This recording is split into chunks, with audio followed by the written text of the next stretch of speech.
Hey guys, welcome back to Dio and Mike podcast. Hello everybody. Where we are being rooted in truth and led by the Spirit. Haleluya. Come on.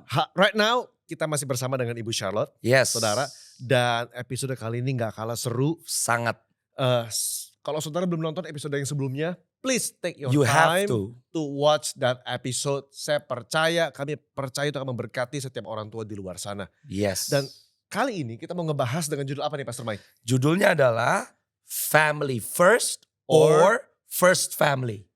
Oke, family first maksudnya ya kita memprioritaskan keluarga. Betul. Apa maksudnya first family? Di budaya khususnya orang barat, seringkali orang berpikir kalau istri pendeta itu sebutannya first lady. Oke. Nah seperti presiden, istrinya first lady, keluarganya first family. Nah seringkali para pemimpin-pemimpin di dalam gereja, nah banyak orang-orang yang menaruh ekspektasi first family kepada keluarga pendeta. Dan satu sisi ada juga pemimpin-pemimpin yang lebih memikirkan bagaimana keluarganya dinilai dan dilihat oleh orang tanpa mendahulukan keluarganya dengan porsi dan ranah yang tepat. Oke. Nah kita mau bahas di episode ini. Family first, memprioritaskan, memperhatikan, memperdulikan keluarga atau cuma mau mejeng aja jadi keluarga seorang pemimpin. Di satu sisi kita mengerti bahwa gak ada pemimpin yang sempurna ya. Betul. Tapi di sisi lain Tuhan juga tetap menuntut pertanggungjawaban orang tua terhadap keutuhan keluarganya. Gitu. Saya ingat perkataan Yosua di akhir pelayanannya. Oh haleluya. Terserah kalian mau ngapain, but as for me and my household, we will serve the Lord. Sebuah ketetapan dari seorang ayah, seorang pemimpin keluarga bahwa aku dan anak-anakku kami akan melayani Tuhan. Jadi saudara, hari ini kita berbicara mengenai kehidupan keluarga pemimpin.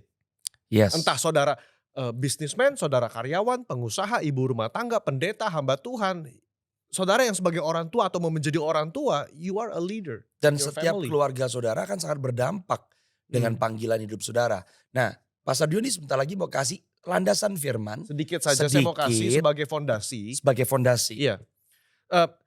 Sebelum Ibu Charlotte masuk, saudara bahwa ternyata tokoh-tokoh di Alkitab juga mereka memiliki kelemahan-kelemahan begitu. Dalam kitab 1 Samuel kita membaca kisah mengenai Nabi Eli dengan anak-anaknya Hofni dan Pinehas. Betul. Bahkan di situ Tuhan sangat keras menegur Eli. Mengapa kamu lebih menghormati anak-anakmu ketimbang menghormati aku? Saudara, dan Hofni dan Pinehas karena kesalahan kedua anaknya maka garis keturunan imam Eli selesai. Betul. Gitu. Dan kita melihat dalam konteks Yakub juga walaupun sebagai bapak patriark orang Israel, dia juga ada favoritism. Dia sayang sama anak yang mana, istrinya sayang sama anak yang mana. Betul. Begitu. Dan kalau kita baca terus turun ke bawah, saudara, Daud pun saudara ya juga bukannya gak ada kelemahan dalam keluarga. Dalam episode sebelumnya kita membahas bahwa Adonia anaknya saudara itu mau kudeta dan seumur hidup Alkitab mencatat Daud tidak pernah menegur Adonia. Saudara, bahkan tadi sempat kita bahas yang nanti kita akan bahas lebih lanjut. Ketika salah satu anak raja yaitu Amnon memperkosa anak raja yang lain yaitu Tamar. Tercatat memang Daud sangat marah tapi kita gak melihat bahwa Daud menegur. Betul. Saudara. Ya dan saya mau sharing sedikit dalam perjanjian baru. Kenapa ini sangat relevan dengan kehidupan kita? Dalam perjanjian baru bahwa 1 Timotius pasal 3 ayat yang kelima. Saya baca dari ayat yang keempat. Ini adalah syarat bagi penilik jemaat. Seorang kepala keluarga yang baik disegani dan dihormati oleh anak-anaknya. Jikalau seseorang tidak tahu mengepalai keluarganya sendiri, bagaimanakah ia dapat mengurus jemaat Allah? Iya. Jadi I think it suffice to say bahwa sebagai seorang pemimpin keluarga kita pun penting. Gak bisa kita neglect. Ini pertanyaan pertama kita buat Ibu Charlotte. Keluarga dan panggilan. Keluarga dengan kepemimpinan. Apa yang Ibu Charlotte akan sampaikan sebagai statement pertama supaya orang bisa memprioritaskan dengan tepat sesuai dengan firman Tuhan. Ketika Tuhan memanggil kita untuk berkeluarga, maka panggilan yang lain harus mengikuti. Jadi panggilan utama yaitu ketika Tuhan memberikan kita sebuah keluarga. Jadi ada peran yang baru sebagai suami, sebagai istri, sebagai papa, sebagai mama, maka panggilan yang lain harus mengikuti panggilan itu. Jadi nggak bisa begini, saya berkeluarga, tapi sekarang profesi saya harus sendiri.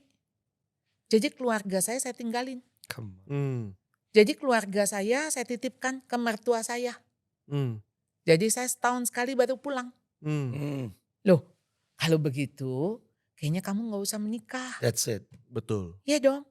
Karena kalau kamu dipanggil, ini kita harus ngelihat bahwa berkeluarga itu adalah Panggilan. calling. Itu pun juga adalah sebuah panggilan. Panggilan. Sehingga panggilan That's lain powerful. harus mengikuti dan harus tunduk di dalam panggilan yang ini. Jadi enggak yang ini jadi lebih kudus, lebih superior. Lebih superior. Misalnya, kalau berkeluarga mah yang penting istri saya bisa ngedidik anak saya nanti ya. Saya kirimin aja uang buat dia sekolah, buat apa. Kan nanti istri saya yang mendidik. Iya. Loh, tapi anak-anak you fatherless. Iya. Iya. You gak pernah hadir dalam hidupnya. Dan ini gak bisa, kita tanggung jawab sama Tuhan. Betul.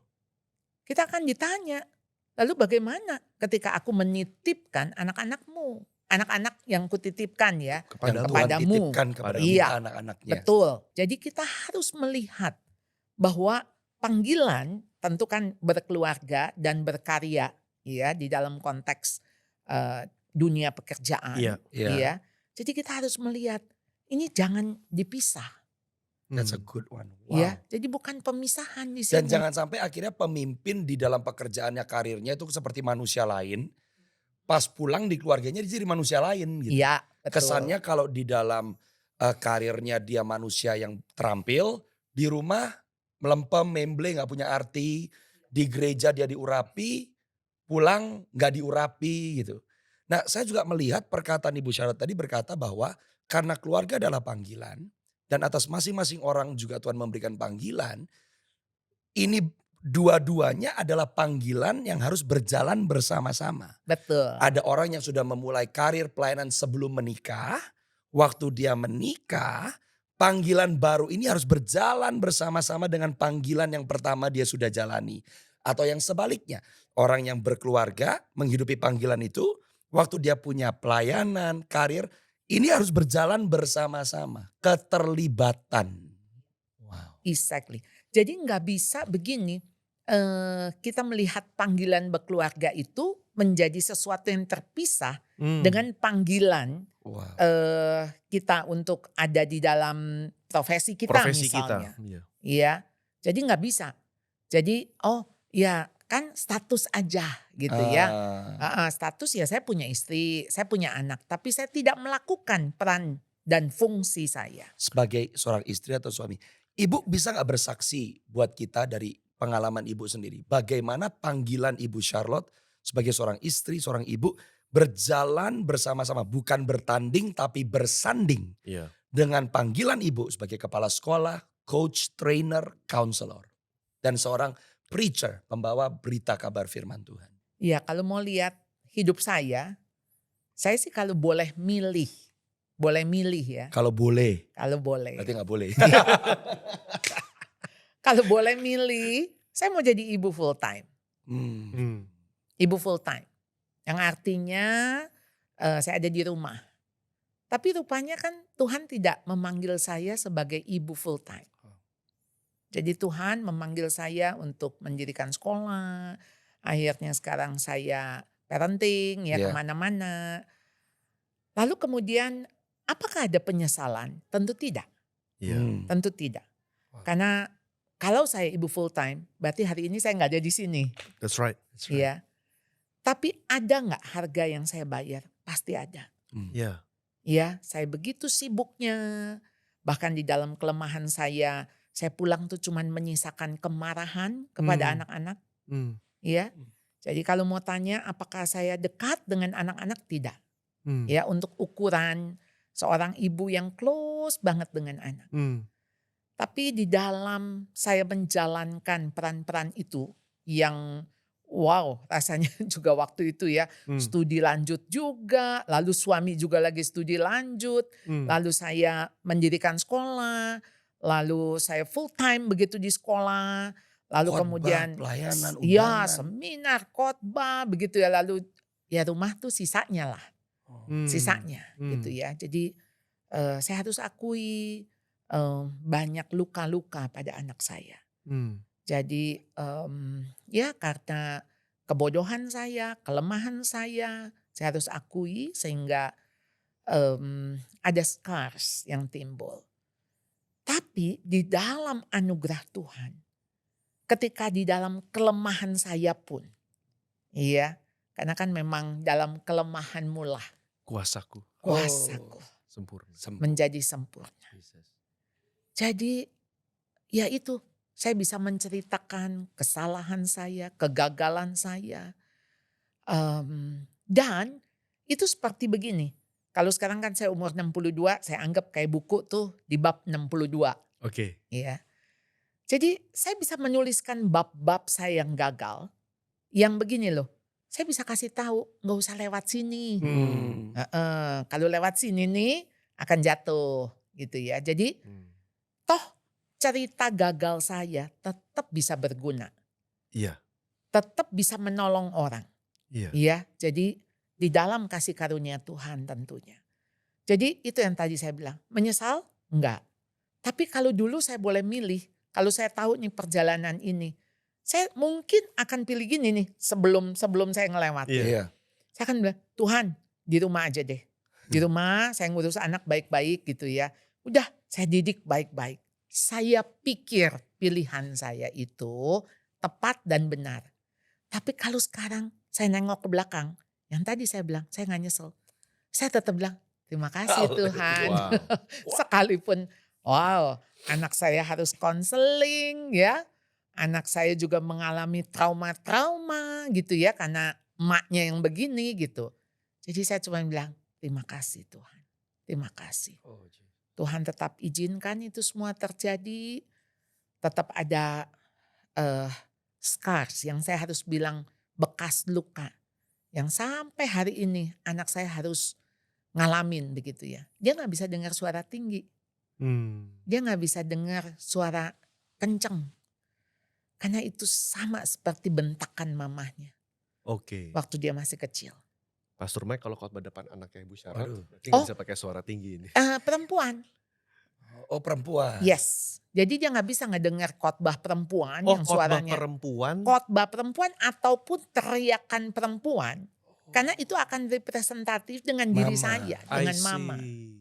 Dengan mama. Jadi bentakan, teriakan itu tuh seperti kayak earplug yang nempel terus di kupingnya. Sehingga mau teriakan itu, teriakan misalnya hanya panggil begitu ya makan gitu. Ketika istrinya bilang panggil makan gitu, ayo makan gitu. Dia bilang ya saya akan turun, saya akan makan. Dan makanan itu terasa hambar. I see. Karena itu mengingatkan saya. Dengan bentakan mamahnya, dengan ya saya suruh dia makan dan sebagainya begitu. Ya. Jadi bisa kebayang lah ya. Saya jadi flashback. Saya pribadi ketika mendengar cerita ini saya jadi flashback. Karena orang tua saya pendeta. Dan waktu saya tumbuh dari kecil, mama saya tidak tahu bahwa papa saya akan menjadi pendeta. Jadi waktu menikah tidak ada bayangan menjadi pendeta begitu. Dan ketika menjadi pendeta waktu itu dengan udah kerja, kerja sama orang, waktu habis, malam harus belajar Alkitab, Sabtu Minggu bikin gereja, waktu habis begitu. Sehingga waktu itu di benak mama saya, anak pendeta yang identik jelek atau bodoh atau nakal nggak boleh. Zaman dulu nih. Jadi dia sangat keras sama saya. Pokoknya kamu nggak boleh jelek nilainya. Malu-maluin. Karena stigmanya anak pendeta itu begini. Nah kamu nggak boleh. Saya tumbuh begitu. Jadi tadi waktu saya ibu cerita ada scars dari anak ibu Charlotte. Saya juga tumbuh ada scars yang puji Tuhannya dalam masa-masa remaja kita rekonsiliasi. Mama saya dengan saya kita rekonsiliasi. Tapi tetap scars itu ada. Tapi tetap Maksud saya by the grace of God. Itu. Sekarang kalau dikatakan tadi, berarti saya POV anak ya Bu ya. POV anak nih, kalau ditanya nyesel gak sih punya orang tua pendeta? Saya akan katakan tidak. Tapi ada harga yang dibayar. Tapi itu membuat saya jadi lebih kuat. Iya, Itu. betul. Betul. Jadi sekarang anak saya kan hamba Tuhan. Haleluya. Jadi sekarang ya dia akan lebih empati kepada anak-anak yang mengalami hal yang sama seperti dia. Karena kan saya juga pendiri sekolah dan rasanya ini punya anak bodoh bagaimana gitu kan. Iya. Ya, wah itu kan jaga muka banget ya. Jadi saya mengerti sekarang ketika anak-anak hamba Tuhan, anak para pimpinan, bahkan anak guru misalnya ya. Itu punya beban yang berat. Karena mereka harus memikul profesi mamah papahnya. Dan mereka harus kayak mewakili ya. Jadi kalau mau punya mama yang sukses, anaknya sukses gitu kan. Mau punya mama guru, masa anaknya bodoh, masa anaknya gak naik kelas gitu kan. Nanti apa kata orang. Nah jadi kita sering kali kita hidup dari apa kata orang. Bukan apa kata Tuhan. Iya. Jadi itu yang menghantui kita ya. Ini hantui saya lah waktu itu ya. Jadi ya jangan sampai gitu ya. Jangan sampai dia gak naik kelas. Jangan sampai dia nakal. Jangan sampai gitu ya. Nah ketika jangan sampai berarti controlling saya kan semakin kuat. Betul. Iya, saya kontrol. Iya. Dan ya dulu saya pikir dengan cara apa? Marah, anger. Ya memang saya punya isu ya. Artinya waktu saya masih kecil, saya punya anger management. I see. Waktu saya kecil tuh saya dicabein yang kayak saya parenting. Saya mengalami itu. Oh iya. Dicabein. Cabein. Saya mengalami itu. Iya. Justru di saat saya tanya mama saya, waktu itu mungkin saya kira-kira 2-3 tahun gitu. Ma sayang enggak. Jadi itu kalimat itu tuh yang saya sudah ucapkan ratusan ribuan kali. Dan kalimat ma sayang enggak sambil merajuk. Dan mama saya yang punya anak banyak. Ya pastinya dia dari sabar sayang. Sampai ada tante saya yang datang. Oh saya tuh kalau punya anak kayak begitu saya cabein. Mama saya buka kulkas ambil cabe. Dicabein lah saya. Mulutnya. Iya. Dan itu berlangsung hari ke hari. Tahun ke tahun. Jadi saya punya trust issue pastinya. Karena kan saya bertanya, mah sayang enggak? Lalu yang ada kan cabe. Jadi kalau Ibu Charlotte bertanya itu langsung dicabein? Bukan langsung. Karena saya akan merajuk. Merajuk tuh kayak apa sih? Pestering terus gitu ya? Iya, terus annoying banget Annoying, ya. iya. Jadi akan nanya dan saya akan ada di samping mama saya berjam-jam untuk pertanyaan yang sama. Dan saya akan separuh merengek, saya akan tendang-tendang, saya akan melakukan apapun untuk cari perhatian. Dan oleh karena itu sekarang saya kasih tahu, kalau punya anak tantrum jangan ditinggal. Jangan ditinggal. Karena waktu dia tantrum pasti dia gak lagi happy, gak lagi bahagia. Please jangan ditinggal. Juga jangan terlalu dekat karena dia ngamuk kan. Dia tendang-tendangin. Tapi kita ada di situ. Berarti yang baik adalah kita tetap ada di sekitar anak kita. Tetap ada dan kita bilang, kamu anytime kapan bisa datang. Mau dia teriak-teriak muter-muter guling-guling di lantai, temenin aja di situ. Jangan tinggalin. Oke. Jangan tinggalin karena itu masa-masa sebetulnya masa-masa dia lagi mau berteriak. Apakah engkau mengasihi aku? Sekalipun aku teriak-teriak begini. Sekalipun aku guling-gulingan. Kau mengasihi enggak? Itu sebetulnya pertanyaan yang sangat esensi. Saya dikasihi enggak? Nah Ibu Charlotte saya mau nanya. Apakah itu bisa dimitigasi waktu orang tua mengambil effort yang lebih untuk berkata kepada anaknya, Daddy love you, Mommy love you. Di waktu-waktu yang random, tapi itu menjadi habits. Apakah itu bisa meredam? Tentu saja ketika afirmasi diberikan, ya bahwa kamu itu disayang, kamu itu dikasihi, dihargai. Tapi ketika khususnya dia bertingkah laku buruk. Karena kan dia akan dapat itu kan waktu misalnya Wah, udah selesai mandi. Oh, mami sayang. Nilai bagus. Nilai bagus, ya kan? Iya. Waktu behave ya. Lagi normal biasa. Lagi normal. Selesai makan. Iya, tapi kan justru peneguhan itu dibutuhkan ketika saya buruk. Ketika saya jelek. Wow. Ketika saya lagi ngambek. Wow. Ketika saya ngamuk. Do you still love me? Oh, that's so powerful. Do you still love me? Yeah. Yeah. Nah, jadi kenapa orang tua jangan tinggalin? Karena itu bagian dari mengatakan whatever you are. Yeah. Mau kayak apapun.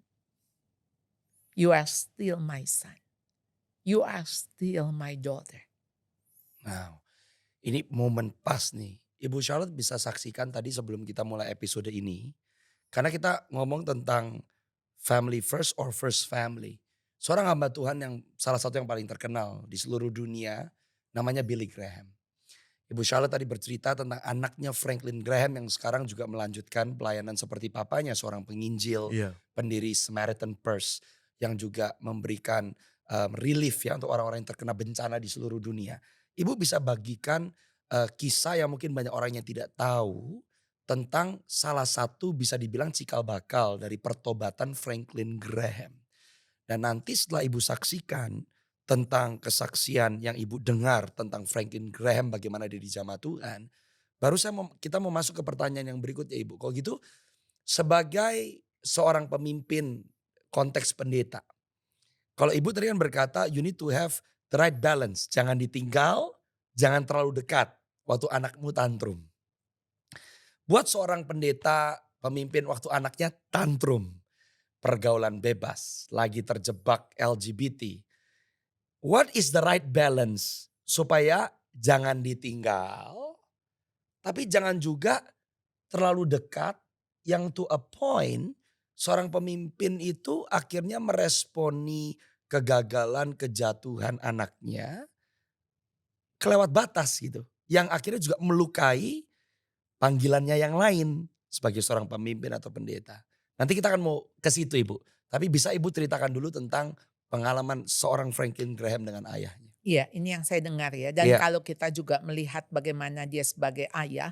Kalau sebagai suami, saya tidak melihat si cacatnya dia di dalam soal wanita ya. Karena dia sangat hati-hati sekali. Billy ya. Iya, karena dia tidak akan bertemu dengan lawan jenis di dalam satu ruangan. That's his dia- policy ya. Iya. Wow. Dan dia akan pakai ketemu untuk di ruang terbuka. Ya, itu untuk menjaga dia. Dan saya ingat juga ada seorang hamba Tuhan yang jatuh. Ya, jadi kemudian istrinya Ruth Graham menulis pesan begitu kepada hamba Tuhan ini. Karena hamba Tuhan ini begitu jatuh kelihatannya keluarlah dari gerejanya kan. Jadi dia bilang, saya sudah menyediakan kursi untuk kamu ibadah minggu ini. Oh, wow. Di samping kami. Gitu Wow. ya. Jadi Ruth sudah mengundang. Dan Billy ngomong, kalau dia bisa jatuh, saya juga bisa. Jadi itulah kerendahan hati seorang Billy Graham ya. Yang kita lihat bagaimana dia terus menerus bergantung kepada Tuhan. Karena dia gak menganggap dia lebih baik, lebih sempurna, lebih kuat begitu. Iya. Nah jadi waktu Franklin jatuh begitu ya, dia kan narkoba ya. Iya. Jadi pernah satu waktu, ini saya mendengar seorang hamba Tuhan khotbah ya. Jadi anak ini datang terhuyung-huyung masuk ke ruang ibadah di mana bapaknya sedang khotbah. Ya, jadi entah lagi sakau atau apa begitu. Dan pendeta Billy turun. Dan dia merangkul anaknya. Lalu dia katakan kepada jemaat, inilah anak yang kukasihi. Kepadanyalah aku berkenan. Sebuah kalimat yang tentu mungkin akan mendapat cibiran dari orang-orang. Orang-orang. Atau mungkin tertawa sinis. Yang, kamu pendeta. Lalu kamu bangga gitu dengan anakmu. Tapi buat seorang Billy, dia gak peduli apa yang orang lain katakan. Karena dia mengatakan itu kepada anaknya. Iya. Ini bukan cari sensasi. Iya. Dia lagi ngomong Lagi sama ngomong anaknya. sama anaknya. kamu tetap anakku dan aku tetap mengasihimu. Iya. Apapun kamu, bagaimanapun kamu. Iya. You are still my son. Iya. Dan ini yang sebetulnya menjadi titik balik Wow. bagi Franklin. Jadi penerimaan orang tua itu sangat penting. Ya, bayangkan saya kalau pikir misalnya saya berada pada posisi itu ya. Kan sesuatu yang pasti mengagetkan ya. Iya. Kan saya juga nggak duga dong. Anak saya kalau mau mabok tolonglah mabok di luar gitu ya. Iya. Jangan Ini di ibadah. jangan dan di khotbah. ngacauin Iya. ibadah gitu ya. Jangan masuk ke sini ya please. Tolong ada nggak ya pengerja tolong bawa anak saya keluar gitu ya. Tolong disingkirin supaya saya bisa tetap fokus kepada firman Tuhan. Supaya saya juga ini kan saya sedang melayani ya. Itu anak tolonglah disingkirkan dulu. Iya. Tapi tidak. Jadi inilah seorang Billy Graham ya yang saya pikir di dalam parentingnya dia. Sekalipun dia hamba Tuhan, sibuk hamba Tuhan itu. Dan memang kita lihat ada Tuhan izinkan. Betul. Iya anaknya mengalami ini. Tapi kan kita juga ngelihat buahnya sekarang kan. Betul. Bagaimana pemulihan itu bisa terjadi. Iya. Dan itu sebetulnya yang bikin kita semua hamba-hamba Tuhan ketika mengalami sekalipun gak persis gitu ya. Kan kita juga punya hope ya. Iya. Punya hope dong. Yes. Hope yang sama dong. Iya. Ya. Waktu itu apakah Billy tahu bahwa Franklin akan meneruskan pelayanannya? Mungkin Gak tahu. Gak tahu. Apakah anak ini akan berakhir di penjara? Apakah anak ini akan berakhir dengan overdosis? Gak tahu. Tapi itulah ya ketika kita ini ya. Kita cuma ngikutin apa yang Tuhan mau ya. Kita taat aja. Kalau Tuhan gerakin turunlah. Peluk anakmu. Peluk. Sekalipun he is in his worst state. Ya. Dalam kondisi terburuk. Iya. Dan akan mempermalukan. Dan mungkin akan mempermalukan. Iya. Kan kalau jemaat bisa bilang gini, loh kok lagi khotbah kok malah turun-turun. Nggak menghormati firman Tuhan. Iya. Nggak menghormati mimbar misalnya kalaupun ada yang mengatakan demikian. Tapi saat itu dia tidak berpikir nanti orang ngomong apa. Tapi dia sedang berpikir, ini anak saya masuk. Pasti Tuhan izinkan. Right now, sekarang. Apa yang harus saya lakukan Tuhan? Saya harus apa? Dan hati yang peka dengan pimpinan Tuhan. Maka Tuhan menuntun ya.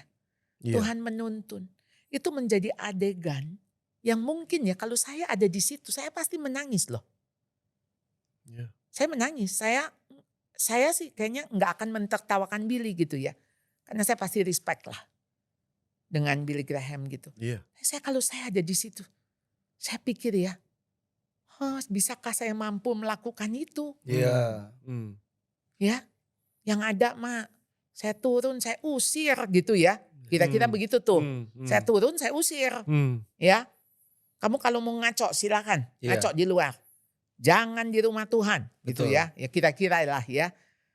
Dengan otoritas yang saya miliki begitu. Wah apa jadinya tuh kalau saya melakukan itu. Ya jemaat-jemaat juga pasti akan niru ya. Betul. Wah ya anak kita kalau gak benar mah benar. Usir aja. Kalau anak kita gak beres buang aja gitu kan. Malah bisa gak jadi contoh. Ya. Nah begitu. Jadi memang ya ini membawa pengharapan sih. Kepada hamba-hamba Tuhan yang sekalipun anak itu jatuh. Ya, dia jatuh karena dia atau karena kesibukan kita apapun lah. Dia jatuh ya karena lingkungan dan kita gak usah menyalahkan siapa-siapa. Tapi sekarang apa yang harus saya lakukan? Oke, kita masuk ke situ. Tadi kan saudara tema kita untuk episode ini adalah tetap keluarga, family first tapi dalam konteks pemimpin, dalam konteks leaders. Ibu Charlotte, bagaimana dengan pemimpin yang sedang menghadapi pergumulan mengenai anaknya? Begitu, maksudnya Yang lagi saya tantrum itu. saya ambil mungkin tantrum dewasa mungkin ya. Iya, Kalau tantrum dewasa nih. tantrum anak kecil mungkin masih ada istrinya bisa bantuin. Iya. Sayang tolong sayang ini anaknya kok teriak-teriak ya, tolong deh saya lagi ini. A anaknya udah remaja, udah youth, udah Lagi kuliah. Pergaulan Ba bebas. Ya terlibat pergumulan besar yang dia mencari perhatian papanya. Cuma papanya ini kebetulan pendeta. Ya atau Nah, sebutlah atau pemimpin yang pemimpin ya. terkenal. Ya Jadi coach. ada public image kan. Ada public image. Iya. Gitu. Kan ada yang kalau nggak di depan publik ya lain lah. Dan karena ini kita bicara keluarga. Ya pemuka agama lain. Betul. Kan gak harus Kristen juga. Nggak gitu. harus. Maksudnya ini ya you are a CEO. You are a coach. Yes. You are a motivator. You are a businessman. Someone that is well respected in your And community. well known. Well known. Gimana Tapi Ibu? anakmu ini lagi butuh perhatian. Tadi kan saya bilang ya, panggilan yang utama dalam hidup kita kan ketika panggilan berkeluarga ya. Iya. Berarti ada yang gak bisa tergantikan, yaitu ketika kita jadi suami, jadi istri, Mm-mm. dan jadi papa, jadi Mm-mm. mama. Panggilan yang lain, orang lain bisa nerusin, orang lain bisa gantikan. Wow. Betul gak? Yes. Iya. Tapi jadi papa, jadi mama, gak mau kan digantiin orang Iya, lain? Gak bisa. mau. Gak mau. Iya, gak mau. Jadi suami, jadi istri juga gak mau kan? Iya. Gak mau. Sehingga kalau ada jabatan-jabatan tadi tuh dengan profil yang begitu Iya. wah bagus. Lalu kalau Tuhan izinkan terjadi sesuatu, kita mesti kembali ke sini. Itu Wow. copotin, lepasin, Wow. lepasin. Itu mah bukan beingnya kita ya. Jadi ketika kita menjadi CEO, itu kan sebetulnya jabatan. Betul. Yang disematkan kepada kita. Iya. Dan itu bisa kita lepaskan. Bisa kita lepaskan. Tapi begitu being father, being mother, itulah inner life-nya kita. Yang kita gak bisa lepas. Ini sekarang saya udah jadi mama. Lalu saya bilang gini, saya saat ini gak mau jadi mama ah. Kan gak bisa. Gak bisa. Gak bisa. Gak bisa. Memang saya udah punya anak kok. Betul. Tapi kalau misalnya saya jadi kepala sekolah. Iya. Saat ini saya gak jadi kepala sekolah. Bisa dong. Bisa. Bisa. Saya gak jadi pembicara juga bisa. Bisa. Bisa. Jadi itu semua boleh lepas, tapi yang ini gak boleh lepas. Sehingga kalau itu terjadi, masuk ke circle one lagi tuh.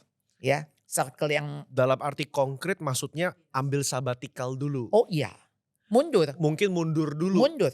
Ya, lepasin, Lepasin dulu. Lepasin dulu. Lepasin yang mana yang bisa dilepas, kasih orang lain melanjutkan, saya harus mendampingi. Berarti yang Ibu lagi katakan adalah reorder your priority. Iya, betul, betul.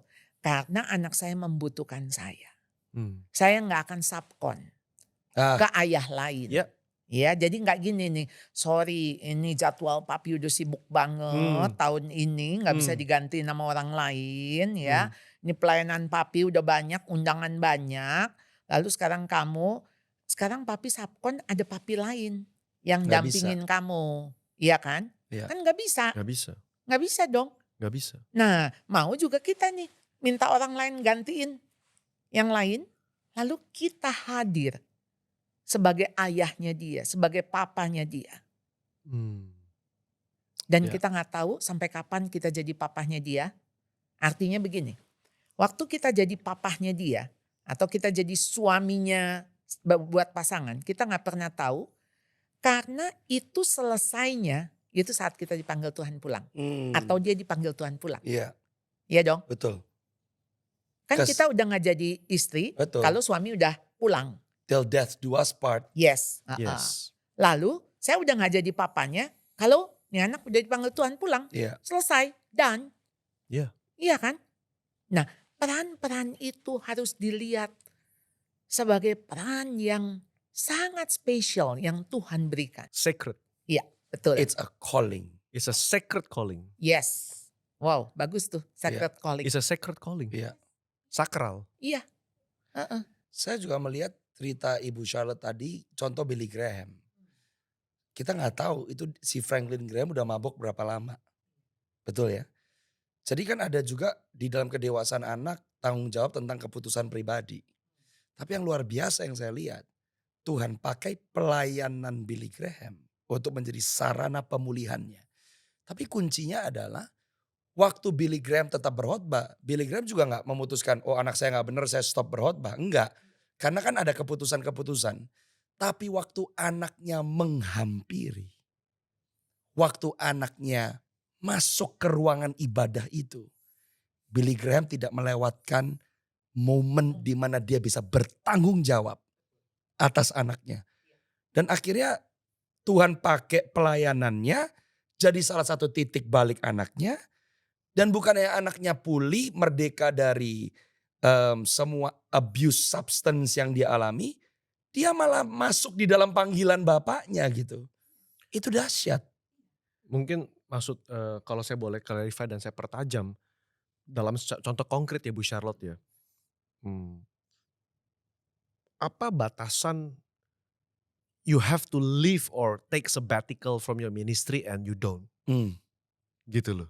Kan nggak mudah juga untuk orang langsung sorry ya Bapak I need to Ibu. quit everything gitu. Iya. Ini anak Ini saya. karena anak saya ini jadi itu semua. I know ada orang yang bisa. Tapi it's not an easy decision. Iya. Jadi memang kalau kita ngomongnya calling. Semua itu tergantung kepada siapa yang memanggil kita dan siapa yang memakai kita. That's right. Jadi That's right. memang bukan kita yang memutuskan, Him. Iya. Tuhan. Ya. Jadi sekarang bukan juga dengan enaknya gitu kan. Tadi konteksnya, sorry ya ini anak saya lagi membutuhkan saya. Nanti kan ini bisa dipakai juga dengan anak saya tantrum jadi saya nggak pelayanan. Ya, anak ya, saya ya, sakit, ya, anak ya, saya ya. wah. Keluarga, wah. Itu jadi nanti bukan, jadi family firstnya jadi salah Salah. tuh di Iya. situ. Itu Iya. you idolize your Yes, family. itu malah memberhalakan Iya. gitu kan. Nah ini bukan di situ konteksnya. Jadi kita tetap Tuhan itu menjadi pusat, menjadi poros. Iya. Jadi saya sering menggambarkan bahwa ketika Kristus menjadi poros dari hidup kita, ini poros kayak roda, As ya. tengahnya. nih. Nah, as tengahnya. Jadi jari-jari itu pelayanan, keluarga, Keuangan, Keuangan, kesehatan, semua. tapi tengahnya Tuhan tetap Yesus. Kristus. Yes.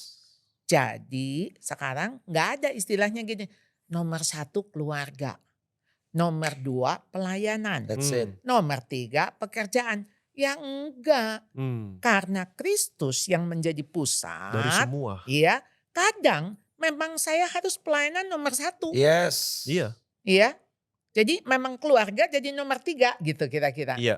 Iya, tapi karena Kristus jadi pusat, maka apa nih? Apa? Dia yang menentukan Dia yang menentukan prioritasmu porosnya di itu. musim-musim hidupmu. Iya, Maka mungkin analogi yang terbaik berarti Yes. bukan peringkat 1, 2, 3. That's it. Gambarannya kita rubah jadi format roda tadi. iya, poros. Kayak ban sepeda. Iya, Ada tengahnya tuh Kristus. Kristuslah di tengah-tengah keluargamu, Spoke-nya kesehatanmu, Ditentukan pelayananmu. sama si tengah ini. iya, Karena betul Ibu, buat orang yang misalnya grow up broken home, family is everything. Buat orang yang pernah miskin gak bisa makan, Money. money is everything. Buat keluarga yang bertumbuh di keluarga pendeta, pelayanan dari dia bayi melek langsung pelayanan, Yang dia tahu itu. ministry is everything. Jadi kalau kita mau urutin begitu, harus keluarga dulu, pelayanan dulu. Semua orang dengan latar belakang dan pengalaman hidup yang berbeda akan memiliki sudut pandang yang berbeda. But if Christ, Is the kalau center. Kristus the center, dia yang menentukan. Dan pilihan Tuhan tidak perlu dipertanyakan karena gak pernah salah. iya, Haleluya. betul. Kita pun bisa rest ya Bu ya. Iya, Kita betul. gak merasa guilty. Nggak guilty. Iya, karena kita manusia terbatas sekali. Yes. Iya betul. Mana bisa kita semuanya oke. Iya. Jadi adalah di saat-saat memang kita waktu saat ini kita harus full ke sini, kemudian ini menjadi terbengkalai, pasti ada. Iya. Pasti ada. Tapi di situ kembali lagi anugerah Tuhan. Amen. Cukup. Amen. Oke, Ibu Charlotte, family first. Buat para pemimpin yang konteksnya gak usah gereja, tapi entah itu public figure, punya tanggung jawab yang skalanya bebannya lebih daripada yang rata-rata. What would you say to leaders in applying a healthy family first culture? Ada orang bilang time, ada orang bilang love, whatever it is. Ada sekarang love language, physical touch, whatever it is. Buat Ibu Charlotte, buat pemimpin, orang-orang yang ada di dalam yang memiliki tanggung jawab yang lebih di atas rata-rata. Tapi konteks pemimpin lah, pemimpin perusahaan, pemimpin pelayanan organisasi.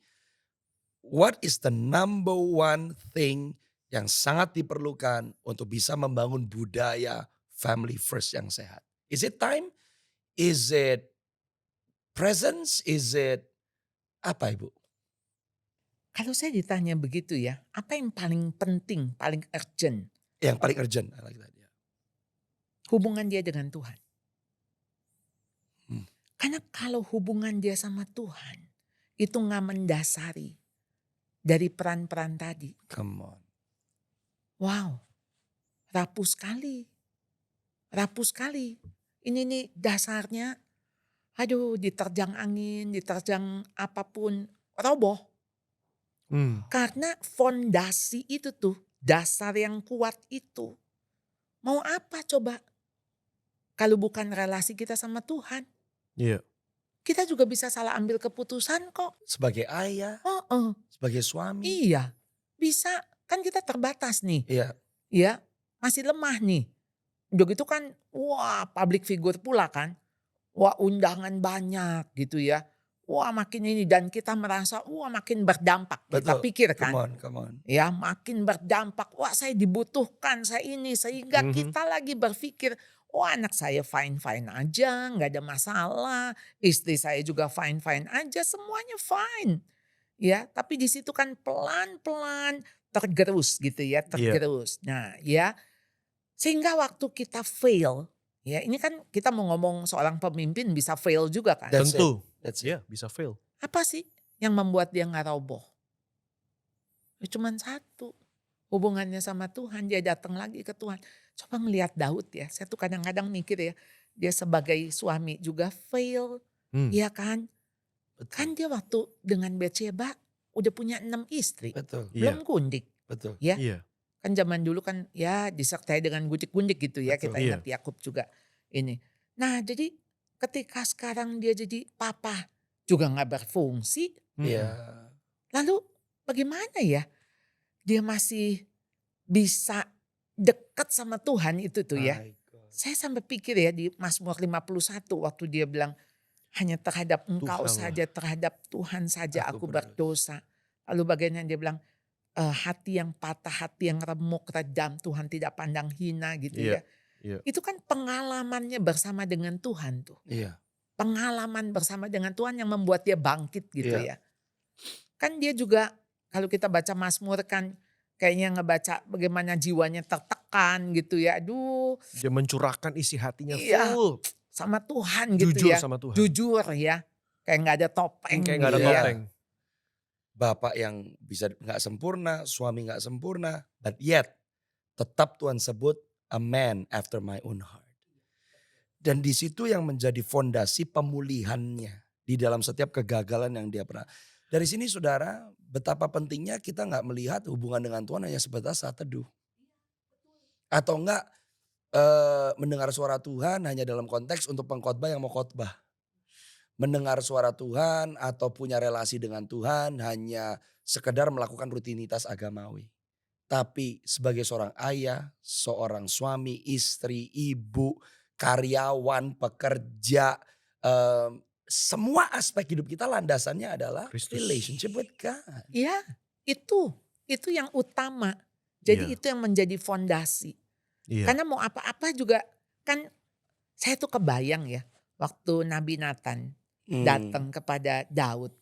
Kayaknya itu perumpamaan atau dia cerita dia Iya, gitu iya, ya. Mengenai domba. Domba gitu. Itu masih gak sadar. Nggak sadar. Masih gak sadar. Masih gak kesindir gitu kan. Iya. Maksudnya padahal dia kan itu ya. Iya ya. Masih gak kesindir. Kalau ada orang bersalah kan, aduh. Iya, ngomongin ini gua nih, ngomongin gitu kan. gua gitu ya. Nggak ada loh ini. Gak ada. Kalau Jadi bahasa Melayanya babodo ini orang gitu Iya. kan. Aduh. Jadi benar-benar kayak bebel banget Iya. gitu kan ya. Bebel banget ya. Lalu kemudian sampai Nabi Nathan, it's you. It's you. Itu tapi respon dia langsung loh. Dia Langsung. bersyukur. Ya Jadi- Tuhan, aku berdosa. Iya, jadi itu yang kita lihat hatinya Daud. Maka sebagai seorang pemimpin, Gimana saudara bisa tetap sane in this insane world? Iya. Saudara tetap bisa mawas diri, sadar nggak gila, nggak stres di tengah berbagai macam ombak kehidupan badai kehidupan yang ada. Anda bisa mengalami masalah dalam keluarga, Anda bisa mengalami masalah dalam gerejamu, Iya. pelayanan, kepemimpinan, kesehatan, ekonomi, kondisi sekarang sosiopolitik lagi bergejolak. Iya. Bagaimana hubunganmu dengan Tuhan Yesus? Itu fondasi. Itu fondasi. Dan kita juga mungkin mau ngomong dari ngobrol sama Ibu Charlotte, saya juga sadar. Daud adalah pemimpin yang buat salah, tapi dia secara genuine gak sadar dibikin salah. Jadi saudara juga harus tahu, pemimpin itu masih manusia. Jadi gak semua pemimpin bikin salah, dia pun merasa salah gitu. Tapi kan respon itu ya. Itu kuncinya Respon. bukan gak pernah salah atau gak bisa salah. Respon. Tapi bagaimana respon waktu salah. Iya. Jadi kita juga mau menghibur. Kalau sempat ada orang tua, suami atau istri yang sempat berbuat salah. Kuncinya yang disesali jangan kamu bikin salah. Tapi kalau kamu gak meresponi dengan benar kesalahanmu. Kamu bisa salah tapi gak pernah diperbaiki. Iya. Tapi kalau saudara meresponi dengan benar. Meskipun pernah salah. Tuhan kita adalah Tuhan yang selalu memberikan kesempatan yang kedua. Dan itulah pertobatan. Yes. Iya, betul. Karena pertobatan itu betul-betul berbalik. Iya. 180 derajat. Jadi Iya. ketika kesadaran Daud di Mazmur 51 itu kan. Yang terhadap engkau sajalah. Ya, aku berdosa. Ya, jadi memang harus disadari pertobatan itu yang. Kan Tuhan memang menginginkan hati ya. Hati yang bertobat ya. Iya. Ya, jadi Iya, hati betul. yang hancur. Iya, hati yang hancur. Tuhan tidak pandang hina. Ini berarti kepemimpinan yang embrace vulnerability. That's it. Kepemimpinan yang merengkuh kerapuhan hidup. Yes. Dan Tuhan That's tidak the word. pernah minta pemimpin sempurna. Enggak. Tapi dia yang cari adalah pemimpin yang mau bertobat. Iya, dan sama dia juga mengatakan ya di dalam bukunya Grace Based Parenting tuh Tim Kimmel. Jadi anak-anak kita bukan butuh orang tua sempurna. Anak-anak kita butuh orang tua yang mengandalkan kasih karunia dari hari ke hari. Amen. Wow. Dan Gereja gak sebetulnya- butuh pemimpin sempurna. Tapi pemimpin yang mengandalkan kasih karunia. Karena Tuhan bilang setiap pagi, every morning, new mercies. Oh haleluya. Dia sediakan loh. Dia Iya, kasih setianya baru setiap pagi. dia sediakan. Wow. Dia sediakan, kita gak usah minjem yang kemarin. Iya. Gak usah sisain yang kemarin. That's right. Karena setiap hari baru stoknya udah baru lagi. Dan gak perlu diminta ya Bu ya. Kalau diminta dia udah sediakan. Hey. Dia udah sediakan setiap pagi. Haleluya. Amen. Maka kita ini gak usah nuntut kesempurnaan. Maksudnya kita jadi menuntut diri. Wah, kita harus bisa ini, harus menyediakan ini, harus melakukan ini. Enggak. Kamu jadilah seperti yang Tuhan mau. Ayo, ya. Tuhan udah kasih perlengkapan itu kok.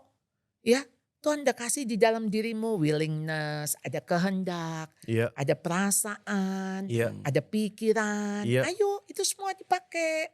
Ya, gunakan. Ya, gunakan itu. Ya, kamu tuh gambar dan rupa Allah. Gunakan itu, tapi memang di luar aku, kata Tuhan Yesus, engkau tidak dapat melakukan apa-apa. Ya, Ya. apart of me you can do nothing. Nothing. Absolutely. Nothing. Jadi memang kita harus terus ya nempel pada pokok anggur itu. Amen. Oh, yes. Ya, Amen. sumber kita cuman Dia. Dan Christ enough ya. Kristus cukup. Udah. Makanya punya Kristus, pegang aja itu. Iya. Di tengah gelombang, badai, apapun. Iya, ini kan kita nganggep ya keluarga-keluarga yang lagi punya salib Betul. yang Iya. berat ya. Menghadapi Yang anak lagi yang sakit, menghadapi anak sakit. ekonomi lagi begini. Iya, ya berbagai hal ya, kegagalan dan sebagainya ini kayak jalan buntu begitu. Ya sebetulnya kalau Tuhan bilang pencobaan yang kita alami, pencobaan biasa. Ya yang tidak melampaui kekuatan. Kalaupun sampai itu di luar kebiasaan, tetap Tuhan kasih jalan keluar kan. Amen. Bu, terakhir Amen. nih. Untuk menyemangati para keluarga yang menyaksikan program ini. Kan gak ada keluarga sempurna. Dari tadi dikatakan. Untuk orang-orang yang menerapkan kultur budaya family first yang sehat. Apa yang harus menjadi pengharapan. Dan juga yang bisa dituju oleh para pemirsa.